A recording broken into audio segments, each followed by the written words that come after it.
पितृपक्ष में आखिर कैसे करें अपने पुरखों को शांत, पितृदोष से कैसे करें अपनी रक्षा, बताएंगे इस वीडियो में, तो बने रहिए हमारे साथ। मित्रों, इस साल 29 सितंबर शुक्रवार से पितृपक्ष का आरंभ हो चुका है। इस दिन पूर्णिमा श्राद्ध और प्रतिपदा श्राद्ध है। साथ ही पितृपक्ष का समापन अगले महीने 14 अक्टूबर को शनिवार के दिन होगा। पंचांग के अनुसार भादो पूर्णिमा 29 सितंबर को दोपहर 3:26 तक है। उसके बाद अश्विन मास की कृष्ण पक्ष की प्रतिपदा शुरू हो जाती है, जो 30 सितंबर को दोपहर 12:21 तक है। सवाल ये उठता है कि हिंदू धर्म में पितृपक्ष का इतना विशेष महत्व क्यों है? आखिर मृत्यु के बाद मृत व्यक्ति का श्राद्ध किया जाना क्यों बेहद जरूरी माना गया है? आइए जानते हैं। माना जाता है कि यदि श्राद्ध ना किया जाए तो मरने वाले व्यक्ति की आत्मा को मुक्ति नहीं मिलती है, वो तड़पती रहती है, छटपटाती रहती है। वहीं ये भी मान्यता है कि पितृपक्ष के दौरान पितृ का श्राद्ध करने से वह प्रसन्न हो जाते हैं, प्रफुल्लित मन से उनकी हमें दुआएं मिलती हैं, उनका आशीर्वाद मिलता है, उनकी आत्मा को शांति भी मिलती है। पितृ पूजा की प्रथा वैदिक काल से ही चली आ रही है। पितृ की आराधना में लिखे गए ऋग्वेद में यम तथा वरुण का भी उल्लेख मिलता है। ऋग्वेद की द्वितीय छंद में कहा गया है कि सर्वप्रथम और अंतिम दिवंगत पितृ तथा अंतरिक्षवासी पितृ श्रद्धेय हैं। मित्रों, ज्योतिष शास्त्र के अनुसार आश्विन कृष्ण पक्ष की प्रतिपदा तिथि से अमावस्या तक का समय श्राद्ध पक्ष कहलाता है। इस अवधि श्राद्ध कर्म के लिए विशेष रूप से कर्मकांड निर्धारित किए गए हैं। मान्यता है कि इन 16 तिथियों पर पितृ मृत्यु लोक से धरती लोक पर आते हैं। जब पितृपक्ष प्रारंभ होता है तो प्रति एक दिन की एक तिथि होती है। तिथि के अनुसार ही श्राद्ध करने का नियम है।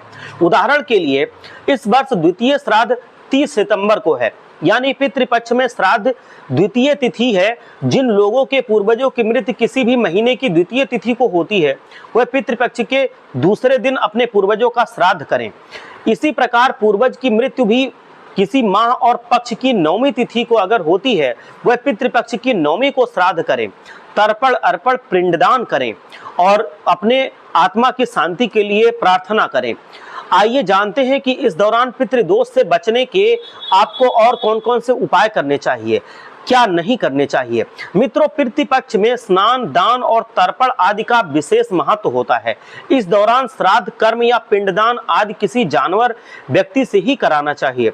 साथ ही किसी ब्राह्मण या जरूरतमंद को भोजन, धन या वस्त्र दान करना चाहिए।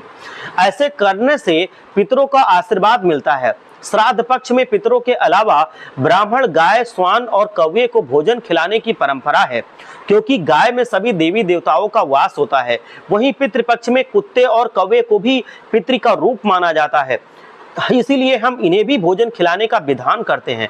पितृपक्ष के दौरान इस बात का खास ख्याल रखना चाहिए और ये परंपरा भी है। मित्रों, श्राद्ध करने के लिए सबसे पहले जिसके लिए श्राद्ध करना है उसकी तिथि का ज्ञान होना जरूरी है।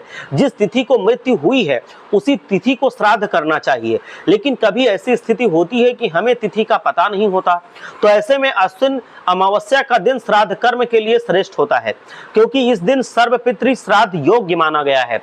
दूसरी बात यह है कि महत्वपूर्ण है जो कि आप अपने पितृ का श्राद्ध कहाँ करवा रहे हैं। यदि संभव हो तो गंगा नदी के किनारे पर श्राद्ध कर्म करवाना चाहिए।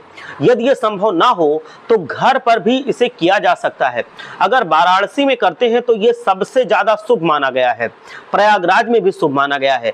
चलिए अब श्राद्ध की मुख्य तिथियां जान लेते हैं।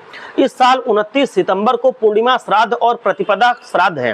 फिर द्वितीय श्राद्ध तिथि सितंबर, तृतीय श्राद्ध तिथि 1 अक्टूबर, चतुर्थी तिथि श्राद्ध 2 अक्टूबर, पंचमी तिथि 3 अक्टूबर, षष्ठी तिथि 7 अक्टूबर, सप्तमी तिथि 5 अक्टूबर, अष्टमी तिथि 6 अक्टूबर, नवमी तिथि 7 अक्टूबर, दसवीं तिथि 8 अक्टूबर, एकादशी तिथि 9 अक्टूबर, माघ तिथि का श्राद्ध 10 अक्टूबर, द्वादशी तिथि 11 अक्टूबर, त्रयोदशी तिथि 12 अक्टूबर, चतुर्दशी तिथि 13 अक्टूबर और फिर अंत में सर्व पितृ मोक्ष 14 अक्टूबर को है। मित्रों, हमें उम्मीद है कि आप पितृपक्ष से जुड़े हुए इस वीडियो से संतुष्ट होंगे। हर हर महादेव, जय लक्ष्मी माँ।